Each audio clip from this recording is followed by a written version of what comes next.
ఇవాళ మైనార్టీగా ఉండబడినటువంటి అగ్రవర్ణాలు 75-80 ఏళ్ల నుంచి మమ్మల్ని పరిపాలించడం ఏంది? ఇలా పార్టీలని న్యాయం అడిగినందుకే కదా సస్పెండ్ చేస్తా ఉంటారు మా వర్గాలని.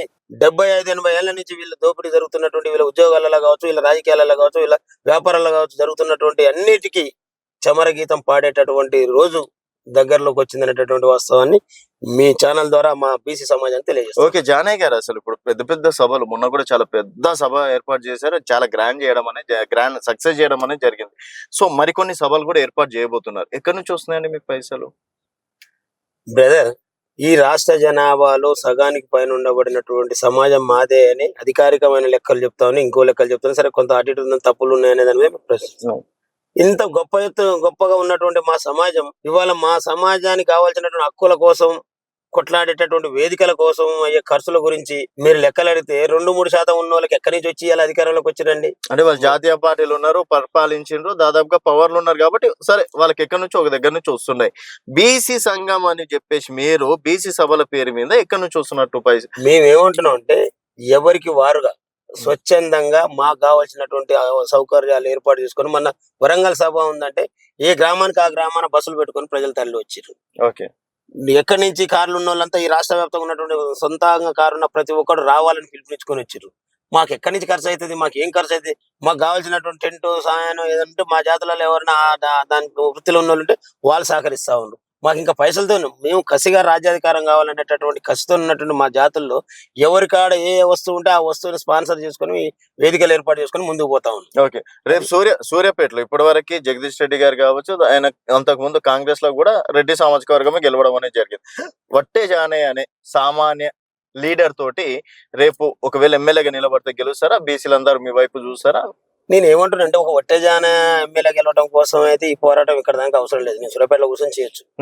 ఈ రాష్ట్రంలో ఉండబడినటువంటి సగానికి పైన ఉండబడినటువంటి మా బీసీ వర్గాలు ఒక మంద మాదిరిగా అసెంబ్లీకి వెళ్ళాలి. ఇవాళ మైనార్టీగా ఉండబడినటువంటి అగ్రవర్ణాలు 75-80 ఏళ్ల నుంచి మమ్మల్ని పరిపాలించడం ఏంది?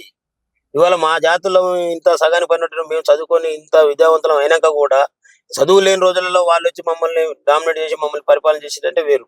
కానీ ఇవాళ మేము చదువుకున్నాం, మా తల్లిదండ్రులు గొప్పగా మాకు చదువుకునే అవకాశాలు కల్పించారు. ఇన్ని అవకాశాలు వచ్చిన తర్వాత వాళ్ళు పరిపాలన చేస్తే మా జాతుల యొక్క అవసరాలు ఏందో వాళ్ళు ఎట్లా తెలుసుకోగలుగుతారు? వాళ్ళ అవసరాలు తీర్చుకున్నారు, వాళ్ళ జాతుల్ని వాళ్ళ డెవలప్ చేసుకొని ముందుకు పోయారు. మా జాతుల యొక్క అవసరాలు తీరాలన్నా, మా జాతుల యొక్క కష్టాలు పంచుకోవాలన్నా ఆ జాతి నుంచి వచ్చినటువంటి వ్యక్తులుగా మాకుంటది తప్ప ప్రేమ వాళ్ళకు ఉండదు. కాబట్టి మా జాతుల్ని పరిపాలించుకోవాలంటే నేను ఒక్కనిగా వస్తే కాదు, మందగా పోవాలి అసెంబ్లీకి. ఆ తర్వాత చట్టాలు మా జాతులకు అనుకూలమైనటువంటి చట్టాలు చేసుకొని వాళ్ళకు ఉండబడినటువంటి అన్ని అసౌకర్యాలు కల్పించుకోవాలనేటటువంటి తపనతో రాష్ట్ర వ్యాప్తంగా మేమందరం ఇక్కడ బీసీ వాదం ఎత్తుకున్న ప్రతి ఒక్కరిని కూడా కలుపుకొని ముందుకు వెళ్ళిపోతాం. ఒకరి నాయకత్వాన్ని ఒకరు పనిచేయడం కాకుండా అందరినీ. సరే, ఫస్ట్ ఆఫ్ ఆల్ సూర్యాపేటలో వట్టే జానయ్య విజయం సాధించిందంటేనే మిగతా చోట్ల సాధించినట్టు. సరే, మీరు అన్నట్టు మందలుగా అసెంబ్లీకి వెళ్ళాలి అని చెప్పేసి వట్టే జానయ్య గారు సూర్యాపేటలో సక్సెస్ఫుల్ లీడరా కాదా? బీసీలను అక్కడ సైడ్ అంటే మీ సొంత నియోజకవర్గం కాబట్టి చెప్తున్నా, అక్కడ మీరు పిలుపునిస్తే బీసీ సంఘాలందరూ ఒక తాటిపైకి వచ్చి రేపు వట్టే జానయ్యని గెలిపిస్తారా లేదా అన్నది నా స్టేట్ క్వశ్చన్ అండి. నేను ఏమంటున్నా, ఇంకా 4 సంవత్సరాల టైం ఉంది. 3 సంవత్సరాల టైం ఉంది. ఇప్పటికే అక్కడ పరిస్థితులన్నీ ఆ రోజు నా మీద 100 కేసులు పెట్టిన రోజే ఆ 100 కేసులలో ఉన్నప్పుడు కూడా ఒక 15,000 మంది చైతన్యవంతులై ఓట్లేసినటువంటి చరిత్ర. ఆ రోజు మీ అందరికీ మీడియా వాళ్ళు కూడా నా దగ్గరకు వచ్చి ఒక వార్త తీసుకోవడానికి భయపడ్డటువంటి సందర్భం. అంటే బీసీ జాతిలో ఉండబడినటువంటి మీడియా సోదరులు కూడా బడబడంట సీన్ క్రియేట్ చేసినటువంటి టైంలోనే నాకు 15,000 ఓట్లు వేసారు.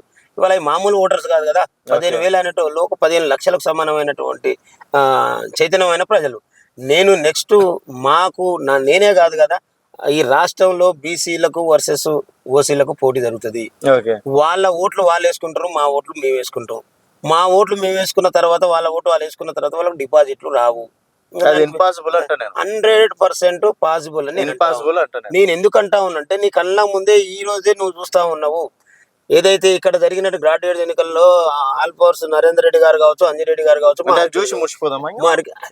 నేను ఏమంటున్నా అంటే తప్పదు, మురుసుకోవాల్సిందే. మన భవిష్యత్తును ఊహించుకొని మురుసుకోకపోతే అట్లా భవిష్యత్తును ఊహించుకోకుండా నేను అది కాదు ఇది వచ్చిన రిజల్ట్ ని ఎంజాయ్ చేయకుండా రాబోయే ఎంజాయ్ ఎట్లా ఆస్వాదిస్తావు నువ్వు? నేను ఏమంటున్నా అంటే మా చైతన్యమా కదా నువ్వు చెప్పు. ఇవాళ ఆర్కృష్ణ వాళ్ళకు ధీటుగా పోటీ ఇచ్చుకుంటూ వస్తున్న మాట వాస్తవా కాదా? నెల రోజుల పోరాటంలోనే మేము ఇంత దూరం వస్తే మరి మాకు ఇంకా 3 సంవత్సరాలు మా ముందుంది. ఇవాళ మా జాతులకు మేము ఏమంటున్నాం అంటే, మేము మాకు జరుగుతున్న అన్యాయం మీదనే మేము చర్చ చేస్తాం. ఆ తర్వాత ఇప్పుడు నువ్వు బీసీవా ఓసీవా నిజం చెప్పు. నేను బీసీని ఓసీని అన్ని అంటే నువ్వు ఒకవేళ ఓసీ అయినా మా బీసీలో జరుగుతున్న అన్యాయం మీద రేపు పొద్దుగాల నేను చైతన్య చేసి నువ్వు ఓటు వేయకుండా ఉంటావా మాకు? ఎందుకంటే డెఫినెట్ గా క్యాండిడేట్ ని చూస్తాను నేను. అంతే కదా. క్యాండిడేట్లు కూడా ఇవాళ పార్టీలను ఎందుకు చూస్తాం? కాంగ్రెస్ పార్టీకి మా బీసీలందరూ ఎందుకు ఓటేసారు?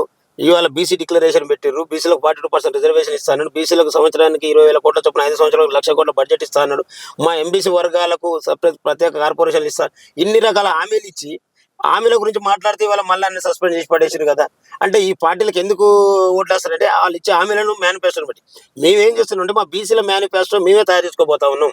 ఈ అగ్రవర్ణాలు 75 ఏళ్లలో మనకు ఏ రకమైనటువంటి దోపిడీ చేశారు? ఇవాళ వాళ్ళు 10 లక్షల మంది ఉండి 43 మంది ఎమ్మెల్యేలు ఎట్లయితారు? మనం ఇన్ని 2 కోట్లకు పైన మనం ఉండి మనం 18 మంది మనం ఎట్లా ఉంటాం? అంటే ఇక్కడ చిన్న ఎగ్జాంపుల్ సార్, యాక్చువల్ గా మల్లన్న గారు ప్రశ్నించినందుకే ఈ రోజు ఆయన సస్పెండ్ చేయడం అనేది జరిగింది. రేపు మీరు ఎదురు తిరిగితే మీ పరిస్థితి ఏంటి అన్నది ఒకసారి ఆలోచించుకోండి. నేను ఎదురు తిరిగిన నన్ను ఏం చేయాలో ఎన్ని చేయాలో అన్ని చేసిర్రు, అలసిపోయారు. మళ్ళీ వీళ్ళు ఏమైనా ప్రయత్నం చేస్తే వీళ్ళు కూడా అలసిపోవాల్సిందే. మా పోరాటాన్ని మా వాదాన్ని మా తర్వాత తరం కూడా నెత్తినెట్టుకొని పోతాం తప్ప వీళ్ళకి భయపడి వీళ్ళ చేసే కుట్రలకు అణిగిమణిగి ఉండేటటువంటి జాతిలో పుట్టలేము మేము. పౌరుషం కలిగినటువంటి బీసీ జాతిలో పుట్టినాం. అయితే మీ వెనుక ఎవరో స్ట్రాంగ్ లీడర్ అన్న ఉండాలి.